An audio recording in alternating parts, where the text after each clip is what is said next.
এই, আসো না তুমি। তুমি এমন আনরোমান্টিক কেন বলো তো? এত সাদাসিধা হলে চলা যায়? Cute baby. এই ছিছি, আপনি কি বলতেছেন? আপনার মাথা ঠিক আছে ম্যাডাম? আমি আপনার ছাত্র লাগি, আপনি আমাকে কিউট বেবি বলেন কেন? আমার বুঝি শরম করে না? ওলে বাবালে, আমার পিচ্চি বরটা স্মরণ করে। ম্যাডাম, এইসব বইলেন না, আমার লজ্জা লাগে। ইস। আহা গো, আসো বুকে আসো, একটু আদর করি। এই, দূরে যান আপনি। এমন কেন, হ্যাঁ? আপনার কোনো লজ্জা নেই? আপনি এত বড় একটা ম্যাডাম, এমন নির্লজ্জ কেন? সবাই আমাদের দিকে তাকিয়ে আছে। আপনি আপনি ভুলে যাবেন না আমরা কলেজে আছি। সবাই তাকালে তো আমার কি? আমি আমার জামাইকে দেখি, জামাইয়ের সাথে আড্ডা মারি, জামাইকে কিস করি, আমার ব্যক্তিগত বিষয়। ম্যাডাম, এসব কিন্তু ভালো না। এমন করলে আপনি প্রেগনেন্ট হয়ে যাবেন। ওরে পিচ্চি রে, এইসবও জানো তুমি? ম্যাডামের সামনে এইসব কথা বলতে লজ্জা লাগে না? আর কিস করলে কি কেউ প্রেগনেন্ট হয়? আহা গো সোনার চান, পিতলা ঘুঘু, আপনি বলতে লজ্জা পান না? আমি বলতে লজ্জা পাবো কেন? হ্যাঁ, একদিন আমি শুনছিলাম ছোটবেলা কিস করলে বাচ্চা হয়ে যায়। আর আমাদের এখন কি বিয়ে হয়েছে, স্কুলে আপনি বেবির আম্মু হয়ে যাবেন? ছেলেটা এমন কথা শুনে আমি হাসবো কিনা বুঝতে পারছি না। মনে হচ্ছে দুঃখতে কেঁদে দেই। তারপর আমি ওর দুই গাল টেনে ধরে বলতে থাকি, সেদিনও না তুমি আমার সামনে দাঁড়ায় কথা বলতে লজ্জা পেতে, আর আজকে এত শক্ত শক্ত কথা কই থেকে বলো? ইস, মনে হচ্ছে মাটিতে গড়াগড়ি খাই। আমার এত লজ্জা লাগে কেন? ছাড়েন ছাড়েন, আমার কাতুকুতু লাগছে। ম্যাডাম, সবাই হা করে আছে, আর আপনি তুমি করেন কেন? আমি আপনার ছোট না, তারপরে ছাত্র তুই করে বলবেন? প্রথম কথা, সবাই তাকায় থাকুক, তাতে তোমার সমস্যা নেই। এখন বলো, তুমি করে বললে তোমার কি সমস্যা? আসলে ম্যাডাম, ইয়ে, না করে তাড়াতাড়ি বলো। আপনি তুমি করে বললে আমার বুকের মধ্যে কেমন কেমন জানি করে। ওহো, হাত দিয়ে দেখবো নাকি কেমন কেমন করে? ইস, জানতো আপনি? লজ্জা লাগে না আপনার, আপনার স্টুডেন্টের সাথে এমন করতে? স্টুডেন্ট কোথায়? এই তো আপনার সামনে দাঁড়িয়ে আছে। আরে, এটা তোমার ভবিষ্যৎ জামাই। তোমার কোনো সমস্যা? বাবা, লজ্জায় লাল হয়ে গেছে গালটা। এত লজ্জা কই রাখো তুমি? আরে রাখি রাখি, বলবো কোনো একদিন। ম্যাডাম, ক্লাসের সময় হয়ে যাচ্ছে, আপনি যান, আমিও যাই। হ্যাঁ, তাই তো দেখছি। তুমি যাও, ক্লাসে যাবে সোজা। আশেপাশে কেউ ডাকলে যাবে না, দাঁড়াবেও না, সোজা ক্লাসে চলে যাও। তারপর মিমের কথা শুনে বনি সোজা হাঁটা ধরে, ডানে বামে কোনো দিকে না তাকিয়ে যেই ক্লাসে ঢুকতে যাবে তখনই এই, আপনি আমার হাত ধরে টান মারলেন কেন? একটু হলেই তো আমি পড়ে যেতাম। ওরে বালরে, আমার গ্রাম্য ভূত আবার স্টাইল মেরে কথা বলা হয়? শালা মেরে তোর দাঁত ভেঙে দেব আমার মুখে মুখে কথা বললে। ম্যাডামের পাওয়ার পেয়ে গেছিস নাকি, যে গ্রাম থেকে একেবারে শহরে হয়ে গেলি? কি রে শালা, ব্যাপারটা কি তোর? আমার না মাথায় কিছু ঢুকতেছে না। এই কয়দিন খুব খেয়াল করে দেখেছি যে ম্যাডাম তোরে দেখতে পারতো না, উঠতে বসতে তোরে যাতা দিত, অপমান করতো, এমনকি সবার সামনে থাপ্পড় পর্যন্ত মারলো। আবার সেই ম্যাডামের সাথেও এত ঘষাঘষি, ব্যাপারটা কেমন লাগলো না? সত্যি করে বলতো, তোদের মধ্যে কি চলতেছে? না এই কলেজ থেকে বের হওয়ার পরে মেরে পা ভেঙে ফেলবো কিন্তু, আমারে তুই ভালো করে চিনিস। ওকে ভিকি, আমিও দেখে নেব। ম্যাডাম আপনি, আসলে আমি ওর সাথে একটু মজা করছিলাম, আমার দোস্ত তো। সবই শুনেছি আমি, সবই শুনেছি আমি। তোর কত বড় স্পর্ধা! টেনে কলিজা ছিঁড়ে বের করে আনবো। আমারে চিনিস তুই? তুই ছাত্রলীগ করিস তো কি হইছে? সবার মতো কি আমাকে পাওয়ার দেখাবি? আর আমি সে পাওয়ারে ভয় পাবো? আজকের মতো তোরে আমি ছেড়ে দিলাম। এরপরে যদি কখনো দেখছি। না আসলে ম্যাডাম, হয়েছে কি, আপনি এত কথা শেষ করার আগেই ভারী গলায় মিম বলে ওঠে। এই, তোরে আমি ক্লাসে যেতে বলি নাই, নিষেধ করছিলাম আশেপাশে কেউ ডাকলে না দাঁড়াতে। তো এখানে ওর সাথে কথা বলছিস কেন? আমার কথা কি তোর মনে হয় না? আসলে ম্যাডাম, আমি ঢুকছিলাম, উনি পিছন থেকে আমার হাত ধরে টান মারছে। আর বাকি কথা তো আপনি শুনলেনই। আচ্ছা যা, ক্লাসে যা তুই। কথাটা শুনেই চুপচাপ বনি ক্লাসে চলে যায়। আর এদিকে মিম আবারও ভিকিকে বলতে থাকে। শোনো ভিকি, আমি প্রথমত কাউকে তুই করে সম্বোধন করি না, কিন্তু তুমি আমাকে এতটাই রাগিয়ে দিলে কথাটা আমি আজকে রাখতে পারিনি। শোনো, বনি আমার ভবিষ্যৎ হাজবেন্ড, ওর দিকে যেন তোর বা তোর গ্যাংয়ের কেউ হাত না বাড়ায়। ভালো করে কথাটা মাথায় রাখ। তাহলে একটা কথা জিজ্ঞেস করি, হ্যাঁ কর। আপনার যদি এতই দরদ উঠলে পড়ে, তাহলে মানুষটাকে এভাবে অপমান করলেন না এতদিন? চোখে সহ্য করতে পারলেন না, সবার সামনে অপমান করলেন, আবার তার পিছনে আপনার দরদ উঠলে পড়ে? বিষয়টা কেমন হাস্যকর হয়ে গেল না? আর সেকেন্ডের কথা, আপনি যদি এমপির মেয়ে হন, এই ভিকি কাউকে ভয় করে না, আপনাকে না আপনার উপরের কাউকে। আশা করি বুঝতে পারছেন। পলিটিক্স তো এমনি এমনি আসেনি, আর সভাপতিও তো এমনি এমনি হয়নি। দেখে নিব আমি। আরে যা যা ভালো লাগে কর, আরে যা যা ভালো লাগে কর। তোরে ফার্দার বলে দিচ্ছি, ওরা আশেপাশে যদি কোনো প্রবলেম করিস এর ফল ভালো হবে না। আমিও আবার আপনাকে বলে দিচ্ছি, আমি আপনাকে পছন্দ করি। ও যদি আপনাকে না ছাড়ে দেয়, তাহলে এর ফল ভালো হবে না। আরে আজব তো, আমি তোর ম্যাডাম, ঝামেলা করিস না। এই ঝামেলা ঝামেলা ভালো লাগে না, ক্লাসে যা। ও, আপনারা কিছু বুঝতে পারলেন না তাই তো? তাহলে চলুন একটু ফ্ল্যাশব্যাক থেকে ঘুরে আসি। আমার জন্মটা ডাস্টবিনে, হয়তো পৃথিবীতে আসাই আমার সবথেকে বড় ভুল। জানি না আমার সাথে কেন এমন হলো। যখন আস্তে আস্তে বড় হলাম, সব কিছুই ধীরে ধীরে বুঝতে পারলাম। মার আর বাবার বিয়েটা হয়ে দুজনে ভালোবেসে শুনেছি। বিয়ের প্রথম 2 বছর মাস বেশ ভালোই চলছিল, কিন্তু ঝামেলা তখনই বাধল যখন আব্বু তার অফিসের কলিগের সাথে পরকীয়ায় জড়িয়ে গেল। আমাদের সংসারে যেন অন্ধকারে নেমে এলো। আব্বু প্রত্যেক দিন অফিস থেকে আসার সময় মদ খেয়ে এসে আম্মুকে মারধর করত। সবই পরের মুখে শোনা। সংসারে যেন অশান্তি কোনোভাবেই যাচ্ছিল না। এই অশান্তির ভিতরে জন্ম হয় আমার। পরিচয় বলতে আমার কিছু নাই। বলতে পারেন বর্তমানে এতিম, আমার মতো অভাগা হয়তো আর কেউ না। সব কিছু থেকেও যেন না থাকা। আমি যখন জন্ম হই ওই দিন নাকি আমি নিজের বাবা রাগ করে আমাকে দেখতে আসেনি। তারপরও এত অশান্তির ভিতরে আম্মু আমাকে নিয়ে তার স্বামীর বাসায় যায়। সত্যি বলতে আম্মুর যাওয়ার কোনো জায়গা ছিল না শুনেছি, কেননা ছোট থেকে সেদিন এতিম মাদ্রাসায় পড়ালেখা করত। আপনাকে তার মাদ্রাসার সামনে প্রতিদিন ঘোরাঘুরি করত। মা কখনো পাত্তা দেয়নি, তবে ঘুরে ঘুরে 1 বছর পর ঠিকই মাকে পটিয়ে নেয়। এত কষ্ট করে ভালোবাসা পেয়ে একটা ছেলে হুট করে এভাবে বদলে যে পরকীয়ায় যেতে পারে তা হয়তো তাকে না দেখলে কিছুতেই বোঝা যেত না। এখন আমার মনে পড়ে আমার সামনে বড় লাঠি দিয়ে কিভাবে আমার মাকে পারতো আমার নিজের বাবা। তারপরে আর কিছু আমার ঠিক মনে করতে পারি না। আর যেটুকু মনে আছে তার কিছু বছর পরে নাকি আমার মা একটা অ্যাক্সিডেন্টে মারা গেছে। তাই আমাকে বলা হয় তারপরে আমার জীবনে চলে আসে সৎমায়ের অত্যাচার। বাড়িতে এমন কোনো কাজ নেই যে 4 বছরের ছোট্ট ছোট্ট আমার এই হাত দিয়ে করিনি। ঘর ঝাড়ু দেওয়া, থালা বাসন মাজা, মাঝে মাঝে মনে হতো আমি যেন মেয়ে, এই বাড়ির কাজের মেয়ে। নিজের বাবাও আমার দিকে কখনো চোখ তুলে তাকায়নি। আমাকে যেন দু চোখে সহ্য করতে পারতো না, চোখের বিষ মনে করত। তাহলে চলুন আরেকটা ফ্ল্যাশব্যাক থেকে ঘুরে আসি। কুত্তার বাচ্চা, খাবি দাবি আর শুয়ে থাকবি? এত মানুষ মরে আর এ মরে না কেন? লজ্জা লাগে না? এত কথা কই, বাড়িতে চলে যায় না? ওট ওট এখান থেকে, শুয়ে রয়েছিস, লজ্জা করে না? মা গো, ছেড়ে দাও, অনেক ব্যথা লাগে, চুল ছিঁড়ে গেল সব। ওরে আল্লাহ গো। কটা বাজে এখনো পড়ে পড়ে ঘুমোচ্ছিস?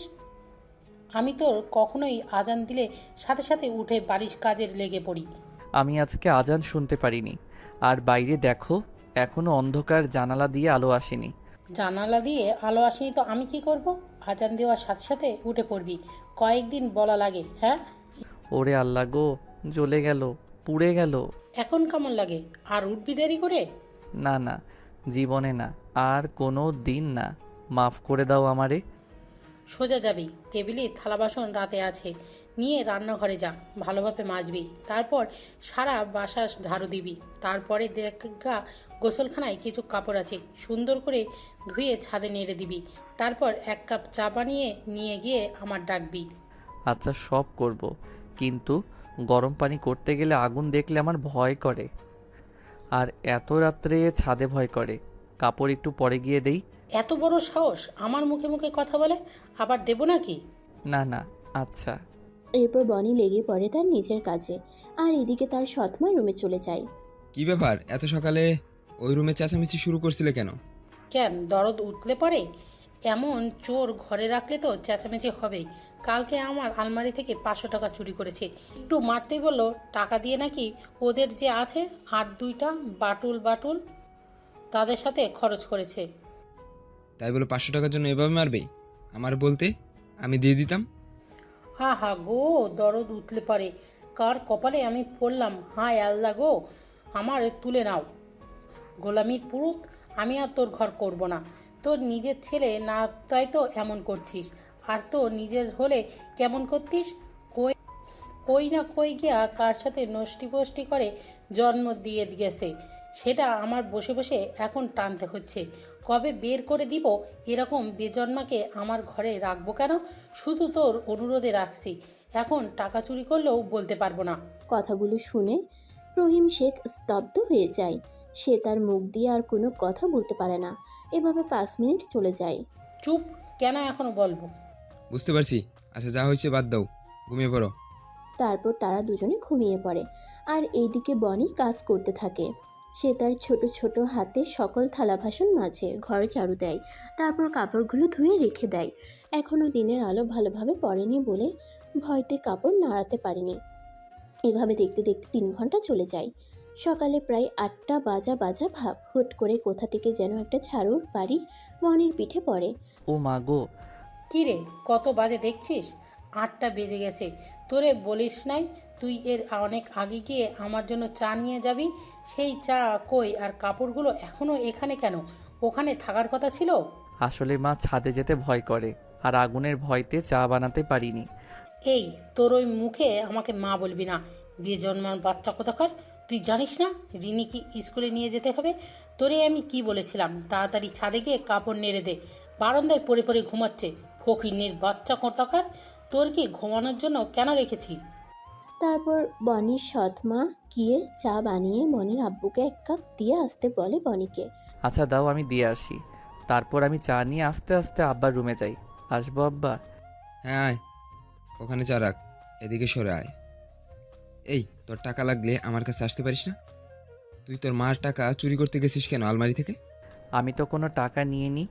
আমি টাকা নেব কেন? আর টাকা আমি কি করব? আমাকে কি তোমরা বাড়ি থেকে বাইরে যেতে দাও? মাঝে মাঝে তো সন্টু আর বন্টুর সাথে ছাদ থেকে ওই ছাদে খেলা করি। আমাকে কি নিচে যেতে দেখছো কখনো? আমি টাকা কি করব কও? তা তো ঠিক। আচ্ছা তুই যা এখন। তারপরে বনি সেখান থেকে চলে যায়। এই রিন্নির মা, এদিকে আসো। কি হয়েছে কি? এমন সারের মতো ফাটছস কেন? আমি বনিকে টাকার বিষয়ে জিজ্ঞাসা করলাম। ও তো বললো ওনাকে টাকা নেয় নাই। ও তো বললো ওখানে টাকা নেয় নাই, আর ও তো বাড়ি থেকে বের হয় নাই। তুমি তো রিনি কি স্কুলে নিয়ে যাওয়ার সময় ওদের ঘরের মধ্যে তালা মেরে যাও। টাকা নিয়ে কি করবে ও? আরে বাবারে মারে, আমারে তুলে নেই। এই ছেলের জন্য তুমি আমাকে অবিশ্বাস করছো? আমি 500 টাকার জন্য কেন মিথ্যা বলতে যাব? তাও তো তুমি ঠিক কইছো। এই, তোমার আমার উপর বিশ্বাস নেই? আর কথা না বাড়ায় তাড়াতাড়ি যাও, আমার খাবার রেডি করে দাও, তারপরে আমি অফিস যাব। আর শুনো, রিমিকে আনার সময় একেবারে আমার অফিস হয়ে আসবা। আমরা পার্কে ঘুরতে যাব। কথাটি শুনেই হুট করে বনি দৌড়ে আসে। আব্বা আব্বা, আমিও যাব পার্কে। বড় বড় হাতি থাকে বন্ধু ওই দিন বলল। কত বড় খারাপ নির্লজ্জ বেহায়া ছেলে দেখেছো? আমাদের কথা পলায়ে পলায়ে দরজার আড়াল থেকে শুনতেছিল। আর এই জানোয়ারের বাচ্চা নাকি টাকা চুরি করেনি। তোমার মুখের বাসা কি কোনোদিন ভালো হবে না? না, হবে না, যতদিন এলে এই বাড়ি থেকে বের না করবে। খাবার রেডি করো, যাও। আর ওই ছেলে, তোর এত বড় সাহস কি করে হয়? তুই দরজার পিছন থেকে পালিয়ে কথা শুনছিলি? এখান থেকে যা, এভাবে প্রতিনিয়তই বনের উপরে অত্যাচার চলে। দেখতে দেখতে 10টা বছর চলে যায়। এই 10 বছর যতটা গেছে, এই 4 বছরে বনের উপরে অত্যাচারের মাত্রা ঠিক ততটাই বৃদ্ধি হয়েছে। এখন বাড়ির সমস্ত কাজ, রান্না বান্না সব কিছুই বনিকেই দেখতে হয়। বাইরে থেকে সবাই এসে এক কথায় একেবারে চাকর ভাববে। এভাবে চলতে থাকে দিন। একদিন কিরে বনি, দেখ তুই 7-8 বছরের হয়ে গেলি। এই 10 বছর আগে থেকে দেখতেছি তোর বোন সেই ছোট থাকতে ছোটদের বাচ্চাদের সাথে স্কুলে পড়তেছে।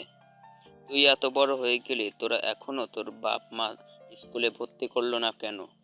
তুই কি পড়বি না? আমারও তো ইচ্ছে করে পড়তি, কিন্তু আমার আব্বাই তো পড়ায় না।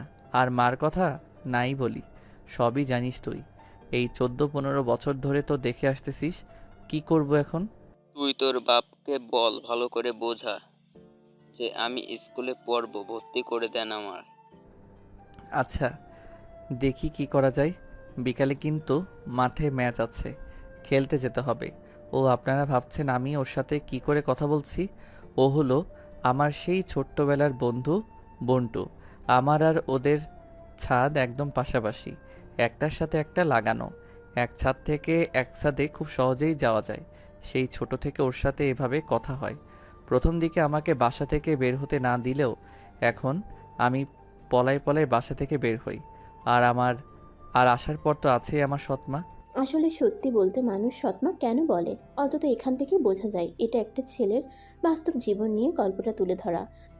তবে সম্পূর্ণভাবে মিল নেই, কাহিনীর কিছুটা সদৃশ্য আছে। যাই হোক, আসলে মাঝে মাঝে আমাদের সমাজে কিছু কিছু মানুষ হয় বা আসছে যারা অল্প বয়সেই বাস্তবতা বোঝা যায় জীবন মানে কতটা কষ্ট, বেদনা। ছোট থেকেই তারা শক্ত হয়ে যায়। আসলে সত্যি বলতে কষ্ট তো ঠিক তখনই লাগে যখন সব কিছু থাকার পরেও, যখন মনে হয় কিছুই নেই। সব কিছু থাকার পরও সেই জিনিসটার কষ্ট যখন মানুষকে ধিক্কার দেয়, তখন মানুষের ভিতরটা কুকড়ে কুকড়ে শেষ হয়ে যায়। ঠিক এমনই হয়েছে বনির সাথে। বাবা মা থাকতে কখনো বাবা মায়ের আদর বুঝেনি। এই জন্যই হয়তো আমাদের পৃথিবীটা আস্তে আস্তে এতটা নিকৃষ্ট হয়ে যাচ্ছে। যাই হোক, গল্পে ফিরে যাক। আব্বা আসবো? হ্যাঁ আয়, কি হয়েছে ক। আসলে এইভাবে আর কতদিন আমি বাড়িতে থাকবো? বোন স্কুলে যায়, আমার হতে ইচ্ছে করে স্কুলে যেতে। আমাকে তুমি স্কুলে ভর্তি করাই দাও না আব্বা, আমার অনেক কষ্ট হয়। দেখো বাবা, ফকিরের বাচ্চা কয় কি? এই, তুই স্কুল করে কি করবি? তুই হলি আমাদের বাসার চাকর। ওই স্কুলে গেলে আমার মান সম্মান নষ্ট হয়ে যাবে। কি হলো রে, এভাবে চেঁচামেচি হচ্ছে কেন? দেখো না ফকিরের বাচ্চার কয় কি, বলে আমার সাথে নাকি ওই স্কুলে যাবে। কি, ওর এত বড় সাহস? কথাটা বলি চুলের মুঠি টেনে ধরে বনির সৎমা, তারপরে মুখে থাপ্পড় মারতে থাকে। এবার কেন জানি বনি আর নিজেকে কন্ট্রোল করতে পারে না, তাও খানিকটা রাগ হয়ে যায়। সে এক ধাক্কা মারে তার সৎমাকে, তারপর এক ঘুষি মারে। ঘুষিটা তার মুখে দাঁতে লাগে। ছোট মানুষ হিসেবে এত জোরে ঘুষি মারে রাগের মাথায় যে একটা দাঁত পর্যন্ত ভেঙে পড়ে যায়। কিছু কিছু সময় হয় না, রাগের মাথায় নরম মানুষ তাও এতটা শক্ত হয়ে যায়। যাই হোক, গল্পে তো ফেরা যাক। সাথে সাথেই বনির সৎমা ফ্লোরে শুয়ে পড়ে আর গড়াতে গড়াতে বলতে থাকে, ও মা গো, বাবা গো, গেলাম গো, আমারে মেরে ফেললো গো। বনির আব্বু সামনে থেকে সবকিছু এত সময় দেখতেছিল। এটা দেখে তার যেন নিজেকে আর কন্ট্রোল থাকে না। দৌড়ে গিয়ে তার স্ত্রীকে ধরে বিছানায় বসে আর বলতে থাকে, এই দিনেই তাড়াতাড়ি ব্যান্ডেজ নিয়ে আয়। একটু দাঁড়াও, আমি এক্ষুনি আসতেছি। এরপর আমি তাড়াতাড়ি ড্রেসিং রুমে গিয়ে ব্যান্ডেজটা নিয়ে আসি। এটা না। এরপর আমি তাড়াতাড়ি তুলো বের করে তার দাঁত চেপে ধরি। এদিকে এই কাজে ব্যস্ত রিনি আর রিনির আব্বু, আর দরজার কাছে থরথর করে দাঁড়িয়ে ভয়ে বনি কাঁপতেছে। এরই মাঝে বনির আব্বুর চোখ বনির দিকে পড়ে, আর তার স্ত্রীর এই অবস্থা দেখে সে নিজেকে কিছুতেই কন্ট্রোল করতে পারে না। সে দৌড়ে গিয়ে বনির গলা ধরে টানতে টানতে বাইরে নিয়ে আসে। এরপর সে সামনে তাকিয়ে দেখে একটা চলা কাঠ। সে আর কোনো কিছু না ভেবে, উত্তর বাচ্চা, তোর এত বড় সাহস! তোর সাহস আজকে আমি বের করছি। দিন দিন মাথায় উঠে বসছিস, তাই না? এরপর আমি এক দৌড়ে গিয়ে কাটা নিয়ে আসি। তারপর ওর গলা পেয়ে ধরে পিটাতে থাকি। আমি রাগের মাথায় এতটাই ওরে মারি। ও মা গো, বাবা গো, গেলাম গো। আব্বা গো, আমাকে মাফ করে দাও। আমি ইচ্ছা করে মারিনি, আমার ভুল হয়ে গেছে, মাফ করে দাও। আর মেরো না, আমি তোমার 2 পা জড়াই ধরি। আমারে ছেড়ে দাও, তুমি আর সহ্য করতে পারছি না। মেরো না তুমি আর। আমি এদিকে কোনো কথাই কান না দিয়ে পেটাতে থাকি। মারতে মারতে আমি খেয়ালই করিনি ও চুপ হয়ে গেছে। 2 মিনিট পর আমি ওর দিকে তাকিয়ে দেখি ও সেন্সলেস হয়ে গেছে। ওর ছোট পিঠ দিয়ে অজের রক্ত ঝরতেছে। ওর পুরো গেঞ্জিটা রক্তে ভিজে গেছে। আমি আর দেরি না করে তাড়াতাড়ি অ্যাম্বুলেন্সকে ফোন দেই। তারপর ওকে আর ওর মাকে নিয়ে সোজা হাসপাতালে রওনা দিই। আসলে ওই ঘটনার পর আমার এতটা রাগ হয়ে যায় যে আমি নিজেকে আর কন্ট্রোল করতে পারিনি। এভাবে নিজের স্ত্রীকে নিজের ছেলে মারবে তা কোনো বিধাই সহ্য করতে পারবে না। অবশ্য আমার স্ত্রীর দোষ এখানে বেশি। তারপরেও মা তো ছেলেকে মারতে পারে, কিন্তু ছেলে কখনো মাকে মারতেই পারে না। যাই হোক, এভাবে দেখতে দেখতে ওটি থেকে ডক্টর বের হয়ে আসে। বনি নামে পেশেন্ট কার? যে ডক্টর আমার। কি অবস্থা ওর? আর আমার স্ত্রী কেমন আছে? আপনার স্ত্রীর একটা দাঁত ভেঙে গেছে, আমরা ট্রিটমেন্ট করে ব্যান্ডেজ করে দিছি। সেখানে দাঁত ভাঙছে, ওই জায়গায় নতুন একটা দাঁত লাগিয়ে দিচ্ছি।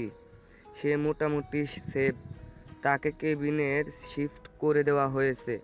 কিছুদিন পরেই সে সুস্থ হয়ে যাবে। কিন্তু আমি আন্তরিকভাবে দুঃখিত, বনি নামে পেশেন্ট ওই ছোট্ট ছেলেটাকে এভাবে অমানবিকভাবে টর্চার কে করেছে? ও জ্ঞান হারানোর 2 মিনিট পর পর্যন্ত ওকে মারা হয়, ওর জানটা বের হয়ে যায় নাই।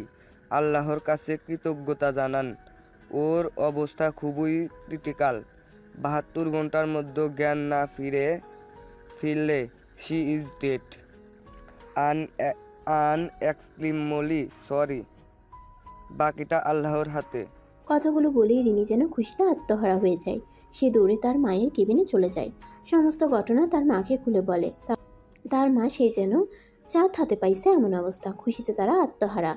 তারা মনে মনে ভাবছে আপদ বিদায় হয়েছে। আর এদিকে মারলে ছেলেটা কি আমার এইভাবে মারা উচিত হয়নি? ও কি কোনোদিন আমাকে মাফ করবে? এটা আমার ঠিক হয়নি। এভাবে দেখতে দেখতে 2টা দিন চলে যায়। 2 দিন পার হয়ে 3 দিনের রাত হয়।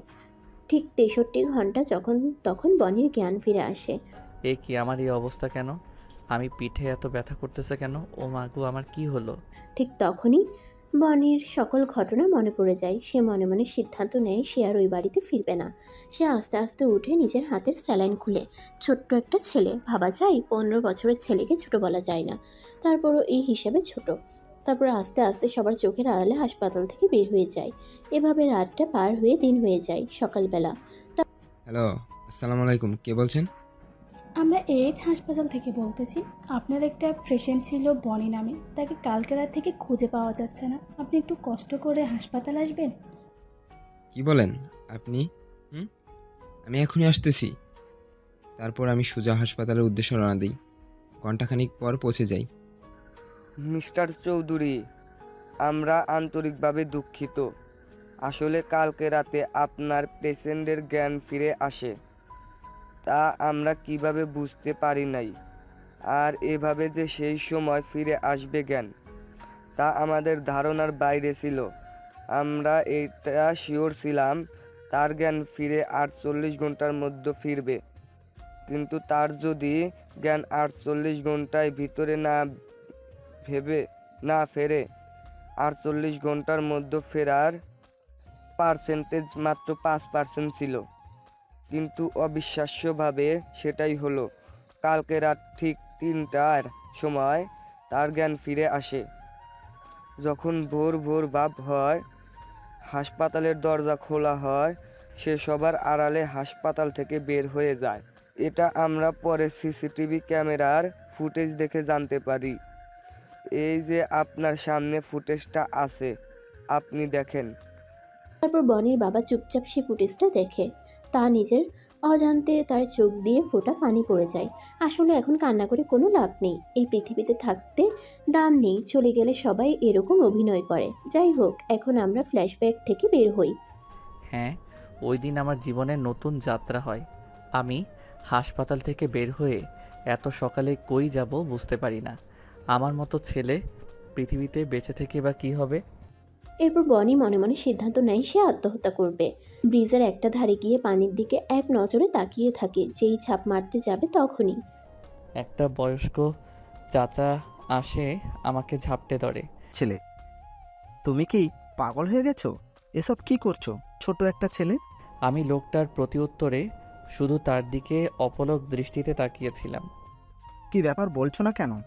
আমি কাঁদতে কাঁদতে আমার সাথে হয়ে যায় সমস্ত ঘটনা খুলে বলি। সত্যি পৃথিবীতে এখনো এমন মানুষ আছে। তোমার কথা শুনে সত্যি খুব খারাপ লাগলো বাবা। তুমি যদি কিছু মনে না করো আমার বাড়িতে যেতে পারো। না না, আপনার বাড়িতে কেন যাব আমি?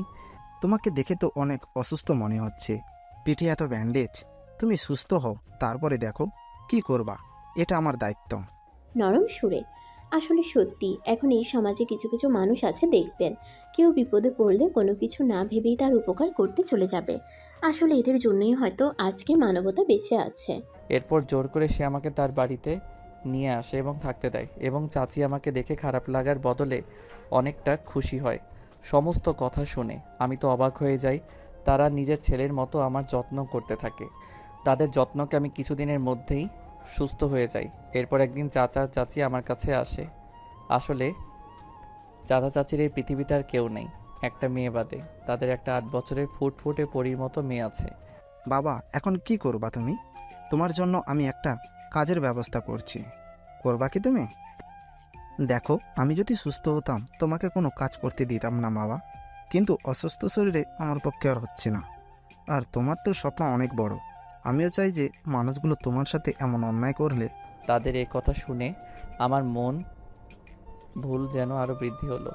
আসলে পৃথিবীর সবাই যে একরকম না, তাকে না দেখলে কখনো বোঝাই যাবে না। এরপর সে আমাকে একটা বাসায় গার্ডের অর্থাৎ দারোয়ানের চাকরির ব্যবস্থা করে দেয়। ওখানে থাকার ব্যবস্থা, খাওয়ার ব্যবস্থা এবং মাস শেষে 6,000 টাকা। আমি এক কথায় রাজি হয়ে যাই, কেননা অন্তত থাকার মতো তো একটা জায়গা হবে, আর খাওয়ার কোনো টেনশন নাই। পাশাপাশি যে টাকাটা পাবো ওইটা দিয়ে আমার পড়ালেখা চালাতে পারবো। আমার অনেক ইচ্ছা একদিন আমি বড় হব, ওই মানুষগুলোকে তাদের উচিত জবাব দেব। তাহলে বাবা, তোমার জন্য দোয়া রইল। তুমি তো খুব দূরে যাচ্ছ না, এই তো পাশেই। কখনো দরকার পড়লে সোজা আমার বাসায় চলে আসবা। আমার কোনো ছেলে নেই, আজ থেকে আমার এক ছেলে এক মেয়ে। আজ থেকে তুমি আমার ছেলে। আপনাদের উপকারের কথা আমি কোনোদিন ভুলবো না। আর আপনারা ছাড়া আছেনই বা কে আমার? আজকে থেকে আপনারাই আমার পরিবার। মা, বাবা, বোন, আমি যতটা সম্ভব আপনাদের পাশে থাকতে চাই ছেলে হিসেবে। বিনিময়ে আপনাদের থেকে একটু বাবা মার ভালোবাসা চাই, একটু বোনের ভালোবাসা চাই, যা আমার ছোট থেকে স্বপ্ন। ওরে পাগল ছেলেটা, এই তো তোর মা সব সময় তোর সাথে তো আছে। তোকে আস্তে আস্তে অনেক বড় হতে হবে। তোরে মার সম্মানটা অনেক বড় করতে হবে। পারবি না বাবা? তোর সাথে যারা এমন করেছে তাদের দমকে ভেঙে দিতে হবে। হ্যাঁ, আমি পারবো, আমাকে পারতেই হবে। এরপর আমি আজাদ বিশ্বাসের বাসায় গার্ডের কাজ শুরু করে দেই। আমার এমন দায়িত্বশীল কাজ দেখে আজাদ বিশ্বাস বেশ খুশি হয়। তিনি আমাকে অনেক ভালোবাসতে শুরু করে। কিন্তু তার স্ত্রীর মেয়ে একটুখানি দেমাগী আর অহংকারী। তারা মাঝে মাঝে আমাকে কষ্ট দেওয়ার চেষ্টা করত, কিন্তু তারা তো আর জানে না সেই ছোট্ট থেকে এই কথা কষ্টের সাথে লড়াই করে আমি বড় হয়েছি। এসব কথা আমার কোনো কিছুতেই যায় আসে না। তারা প্রতিনিয়ত আমাকে কিছু কিছু কথা বলে অপমান করার চেষ্টা করত, কিন্তু তাতে আমার কোনো যায় আসে না। তারা বলতো আর আমি চুপচাপ দাঁড়িয়ে দাঁড়িয়ে শুনতাম। এভাবে দেখতে দেখতে 3টা বছর চলে যায়। এদিকে আবার 6,000 টাকার বেতন বেড়ে এখন 10,000 হয়ে গেছে। বেশ ভালোই আমার পড়ালেখার খরচ বাদেও মাসে 5-6 হাজার টাকা করে বেঁচে যায়, কেননা আমার তো কোনো এক্সট্রা খরচ নেই। এই টাকাটা দিয়ে আমি আব্বু আম্মুকে সাহায্য করি, অর্থাৎ চাচি চাচা, এরাই তো আমার পরিবার। এদেরকে আমি আপন করিনি, আর ছোট্ট মৌসুমীকে আর নিজের বোন ভেবে সর্বোচ্চ আদর করি। চাচা চাচিও আমাকে নিজের ছেলের মতো আদর করে ভালোবাসে। আর মৌসুমী তো ভাইয়া ভাইয়া বলতে পাগল, সারাক্ষণ ভাইয়া ভাইয়া করবে। বেশ ভালোই লাগে। পাকা বুড়ি একটা। এখন আমি নটরডিয়াম কলেজে বিজ্ঞান বিভাগে পড়ালেখা করতেছি। এই ফকিন্নির বাচ্চা, কলেজে গিয়ে ম্যামের সাথে এত ঘষাঘষি কিসের তোর? আর একদিন এমন যদি দেখেছি তোরে কিন্তু বাসা থেকে বের করে দিব। কথাটা বলে প্রিয়া হালহান করে চলে গেল। আমিও মুচকি মুচকি হাসতে লাগলো। কেন এতদিন অনেক করছিস, এত জলে কেন তোর? মনে মনে ভাবতে লাগলে আমার হাসতে লাগলাম। ও আপনাদের তো বলা হয়নি, এ হলো প্রিয়া আজাদ চৌধুরীর একমাত্র মেয়ে। সেও নটরডেম কলেজে বিজ্ঞান বিভাগে পড়ালেখা করে। আসলে আমার সিজিপিএ ভালো হওয়ার কারণে আমি সেখানে চান্স পাই পড়ালেখা করার। সেমভাবেও প্রিয়ার ক্ষেত্রে। এখানে শুধু মেধাবীদের মূল্যায়ন করা হয়। যাই হোক, গল্পতে ফিরা যাক। এরপর এইভাবে চলতে থাকে আমার জীবন। তো অনেক তো হলো, এখন ফ্ল্যাশব্যাক থেকে বাস্তব জীবনে আসা যাক। এরপর আমি ম্যাডামের ঝাড়িকে ক্লাসের মধ্যে ঢুকে পড়ি। এরপরে দেখতে দেখতে একটা একটা করে ক্লাস শেষ করি। ক্লাস থেকে বের হতেই, পারবো না আমি, এত বনি বনি করেন কেন আপনি? আমার ইচ্ছা তাই করি, তো সমস্যা কি? চল একসাথে বাসায় যাব, তোরে রিকশায় করে এগিয়ে দিয়ে আসি। দেখেন ম্যাডাম, আপনার এসব হালকা পিরিত রাখেন তো। কিছুদিন আগে যখন মানুষের সামনে আমাকে এভাবে অপমান করতেন, তখন এ কথা মনে ছিল না? এখন হুট করে আপনার কি হয়েছে যে এত ভালোবাসা উল্টে পড়তেছে? আবার কিছুদিন পর যখন জানালা দিয়ে ভালোবাসা পালাবে, তখন আর এই রনিকে সহ্য হবে না। মানুষের মাঝে শুধু অপমান করবেন। কিছুদিনের আগের কথা ভুলে যাচ্ছেন কেন? আমি কিছুই ভুলিনি। দেখো, আমি এসব ঘটনার জন্য অনেক অনুতপ্ত। আমার অনেক ভুল হয়েছে। এই মিম আজ পর্যন্ত কারো কাছে এইভাবে মাথা নত করে নাই, কিন্তু তোমার কাছে দেখো ঠিক মাথা নত, ঠিক তোমার কাছে দেখো ঠিক মাথা নিচে করে কথা বলে। আমি অনেক ভুল করেছি, আমাকে মাফ করে দাও। আমি বুঝতে পারিনি, আসলে ছোট থেকে বাপ্পির কাছে যা চাইতাম তাই দিত, কোনো কিছুর অভাব বুঝতে দেয় নাই। এই জন্য একটু অহংকারী আর দেমাগি হয়ে যাই। সবার সাথেই দেখাতে না একটু রেগে রেগে কথা বলতাম, সবার সাথেই দেখতে না একটু রেগে রেগে কথা বলতাম। কিছুতেই যেন আমি মানসিক শান্তি খুঁজে পেতাম না। ঠিক রেগে থাকতাম, অ্যাটিটিউড দেখাতাম, কিন্তু মানসিকভাবে কখনো সুখী হতে পারতাম না। তোমার সাথে যখন আমি এগুলো করতাম, জানি না কলেজের শুরু থেকে কেন জানি তোমাকে আমার সহ্য হতো না। তোমার ড্রেস ভালো ছিল না, কেমন খ্যাত মার্কা ছিল, কেমন যেন কলেজে এসে পাগলের মতোই ওই গাছটার নিচে বসে থাকবে। এটা দেখে আমার রাগ হয়ে যেত। শুরু থেকেই আমার এইসব ছেলে পেলে সহ্য হতো না। বললাম না, আদরে বাদর হয়ে গিয়েছিলাম, অনেক রাগী হয়ে গেছিলাম। কিন্তু তারপরে যখন তোমার ব্যাপারে সব জানি, বুঝতে পারি তুমি কতটা কষ্ট করে এখানে লেখাপড়া করতেছো, তারপরে সাথে সাথে তোমাকে বৃত্তির ব্যবস্থা করে দেই। মনে আছে আমি যে সর্বোচ্চ দিয়ে তোমাকে সাহায্য করার চেষ্টা করে গেছি দূর থেকে। এগুলো করতে করতে কখন যে তোমাকে ভালো লেগে গেছে বুঝতে পারিনি। কখনো কোনো ছেলের প্রতি এরকম আকর্ষণ আমার তৈরি হয় নাই। তুমি প্রথম ছেলে যাকে দেখে আমার এইভাবে ভালো লেগেছে, যার প্রতি আমার মনের মধ্যে একটা টান অনুভব করছি। তাই তো এমন করি, আমি তোমাকে ভালোবাসি। কেন করছেন ম্যাডাম এসব? আপনি ম্যাডাম, আমি ছাত্র। আমাদের এসব সমাজ মেনে নেবে না। একবেলা খাবার না খেলে সমাজ কি এসে তোমার মুখে খাবার দিয়ে যাবে? তোমার পকেটে 5 টাকা না থাকলে সমাজ কি দিয়ে যাবে? তাহলে এরকম ছোট লোক, নির্লজ্জ, নিকৃষ্ট সমাজ কি বলবে? কে কি বলবে এইসব কেন ভাববে তুমি? যে সমাজ তোমার বিপদে আসে না, যখন একটু সুখে থাকতে যাবে তখনই সমাজ আসবে। এইটা কেমন নিয়ম? এইটা ঠিক বলেছেন ম্যাডাম। এই সমস্ত বই বিপদের দিন কেউ 5 টাকাটা দিয়ে সম পর্যন্ত সাহায্য করে না। তাহলে যখন ভালো থাকতে যাব তখন কেন এত সমস্যা হবে? এই 3 মাস ধরে তোমাকে তো এটাই বলতেছি। কিন্তু ম্যাম, আপনার সাথে কথা বললে ওই ভিকি ভাইয়া সমস্যা করে। আরে ওইসব ডাস্টবিনের কথা বাদ দাও জানু, চলো বাসায় যাই। তার আগে চলো, আগে আমাকে ফুল কিনে দিবা, আর সেটা আমাকে দিয়ে প্রপোজ করবা। তোমাকে অনেক ভালোবাসি টুকুস। এই যা, আমার নাম টুকুস না, আমার নাম বনি। আচ্ছা, এই বনি নামটা হিন্দু হিন্দু লাগে না? চেঞ্জ করবা এই নাম। তুমি না মুসলিম ঘরের ছেলে? আরে এটা হিন্দুদের নাম হতে যাবে কেন? আমার নাম তো বনি ইসলাম। এইবার ঠিক আছে, ফুলের দোকানে দাঁড়ান তো মামা। এই নামো, এই নাও টাকা, গিয়ে ফুল কিনে নিয়ে আসো। আরে ম্যাডাম, আমার কাছে টাকা আছে, এটা আপনি রাখেন তো। এত বেশি কথা বলো কেন তুমি? কথাটা বলতেই বনি আঙুল দিয়ে আমার ঠোঁট আটকে ধরে। আমি তো স্তব্ধ হয়ে যাই। তারপর আমার হাতে টাকা গুজে দিয়ে ও ফুল কিনতে চলে যায়। কিছুক্ষণ পরে দেখি একতোড়া গোলাপ ফুল নিয়ে আসছে। তারপরে রিক্সা মামাকে বলি পার্কের দিকে যেতে। পার্কের নিচে কদম ফুল গাছটার নিচে চলে আসি রিক্সা থেকে নেমে। তারপরে আমার সামনে বনি ফুট করে হাঁটু গেড়ে বসে কথা বলতে থাকে। দেখো, ভালোবাসি কিনা জানি না, ভালোবাসা আছে কিনা তাও জানি না, এতটুকু জানি আপনার এই পাগলামিগুলো আমার অনেক ভালো লাগে। আমি চাই আপনার সাথে সারাটা জীবন থাকতে। হবেন কি আমার সারা জীবনের পথ চলার সাথী? মাঝে মাঝে ইচ্ছা করে আপনাকে অনেক ভালোবাসি, তবে কোথাও এক জায়গায় থমকে যাই। মনে হয় সমাজ কি আমাদের মেনে নিবে? তার উপরে আপনি কোথায় আর আমি কোথায়? আমি সামান্য একজন দারোয়ান বলতে পারেন। মাঝে মাঝে মনে হয় এটা আপনার করুণা। এখনও বলতে ইচ্ছে হয়, তারপরও বড্ড ভালোবাসি। কথাটা বলেই বনি এক সাইডে চুপচাপ দাঁড়িয়ে হাঁটু ঘেরে ওঠে। ফুলটাও নিতে দিলে না, তাহলে প্রপোজ কেন করলে? আর সমাজ মেনে নেবে না মানে? সমাজ খাওয়ায় না পড়ায়? সমাজ কি বললো সেটা তো দেখার বিষয় না, আর দেখতেও যাব না। আমি তোমাকে চাই মানে চাই। দেখেন ম্যাডাম, আমার অনেক ভয় করে, কোথায় আপনি আর কোথায় আমি। আপনার আব্বু যদি আমাদের এই সম্পর্কের কথা মেনে না নেয়, তখন কি করবেন আপনি? আরও তার থেকে বড় কথা, কিছুদিন পর আপনি যদি চেঞ্জ হয়ে যান, তখন আমার কি হবে? এক থাপ্পড় মেরে দেবো বেয়াদব কোথাকার। এখনই চল কাজী অফিস, এক্ষুনি বিয়ে করব তোরে। কেন বুঝিস না তোকে কতটা ভালোবাসি? এটা কি ভালোবাসা নাকি মোহ?